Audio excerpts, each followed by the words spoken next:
Néhémie, chapitre 13.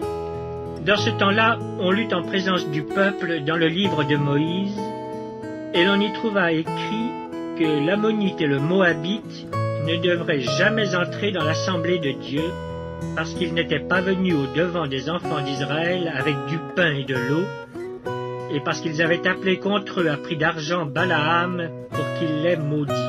Mais notre Dieu changea la malédiction en bénédiction. Lorsqu'on eut entendu la loi, on sépara d'Israël tous les étrangers. Avant cela, le sacrificateur Eliashib, établi dans les chambres de la maison de notre Dieu, et parent de Tobija, avait disposé pour lui une grande chambre où l'on mettait auparavant les offrandes, l'encens, les ustensiles, la dîme du blé, du moût et de l'huile, ce qui était ordonné pour les Lévites, les chantres et les portiers, ce qui était prélevé pour les sacrificateurs. Je n'étais point à Jérusalem quand tout cela eut lieu, car j'étais retourné auprès du roi la 32e année d'Artaxerxès, roi de Babylone. À la fin de l'année, j'obtins du roi la permission de revenir à Jérusalem, et je m'aperçus du mal qu'avait fait Eliashib en disposant une chambre pour Tobija dans les parvis de la maison de Dieu. J'en éprouvai un vif déplaisir, et je jetai hors de la chambre tous les objets qui appartenaient à Tobija. J'ordonnai qu'on purifiât les chambres, et j'y replaçai les ustensiles de la maison de Dieu, les offrandes et l'encens. J'appris aussi que les portions des Lévites n'avaient point été livrées, et que les Lévites et les chantres chargés du service s'étaient enfuis chacun dans son territoire.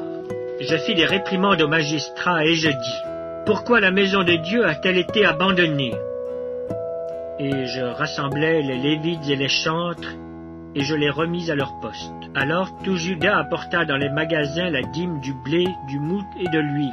Je confiai la surveillance des magasins à Shélémia, le sacrificateur, à Tsadok, le scribe, et à Pédaja, l'un des Lévites, et je leur adjoignis Hanan, fils de Zakur, fils de Matania, car ils avaient la réputation d'être fidèles. Ils furent chargés de faire les distributions à leurs frères. Souviens-toi de moi, ô mon Dieu, à cause de cela, et n'oublie pas mes actes de piété à l'égard de la maison de mon Dieu et des choses qui doivent être observées. À cette époque, je vis en Juda des hommes fouler au pressoir pendant le sabbat, rentrer des gerbes, charger sur des ânes même du vin, des raisins et des figues et toutes sortes de choses, et les amener à Jérusalem le jour du sabbat. Et je leur donnais des avertissements le jour où ils vendaient leurs denrées. Il y avait aussi des Tyriens établis à Jérusalem qui apportaient du poisson et toutes sortes de marchandises et qui les vendaient aux fils de Juda le jour du sabbat et dans Jérusalem. Je fis des réprimandes aux grands de Juda et je leur dis, « Que signifie cette mauvaise action que vous faites en profanant le jour du sabbat? N'est-ce pas ainsi qu'ont agi vos pères? Et n'est-ce pas à cause de cela que notre Dieu a fait venir tous ces malheurs sur nous et sur cette ville? Et vous, vous attirez de nouveau sa colère contre Israël en profanant le sabbat. » Puis j'ordonnai qu'on fermât les portes de Jérusalem avant le sabbat, dès qu'elles seraient dans l'ombre, et qu'on ne les ouvrît qu'après le sabbat. Et je plaçai quelques-uns de mes serviteurs aux portes pour empêcher l'entrée des fardeaux le jour du sabbat. Alors les marchands et les vendeurs de toutes sortes de choses passèrent une ou deux fois la nuit hors de Jérusalem. Je les avertis en leur disant, « Pourquoi passez-vous la nuit devant la muraille? Si vous le faites encore, je mettrai la main sur vous. » Dès ce moment, ils ne vinrent plus pendant le sabbat. J'ordonnai aussi aux Lévites de se purifier et de venir garder les portes pour sanctifier le jour du sabbat.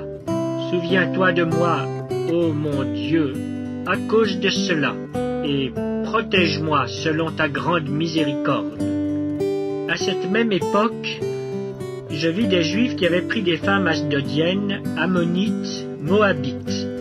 La moitié de leurs fils parlaient l'asdodien et ne savaient pas parler le juif. Ils ne connaissaient que la langue de tel ou tel peuple. je leur fis des réprimandes et je les maudis. J'en frappais quelques-uns, je leur arrachais les cheveux et je les fis jurer au nom de Dieu en disant: vous ne donnerez pas vos filles à leurs fils, et vous ne prendrez leurs filles ni pour vos fils ni pour vous. N'est-ce pas en cela qu'a péché Salomon, roi d'Israël? Il n'y avait point de roi semblable à lui parmi la multitude des nations. Il était aimé de son Dieu, et Dieu l'avait établi roi sur tout Israël. Néanmoins, les femmes étrangères l'entraînèrent aussi dans le péché.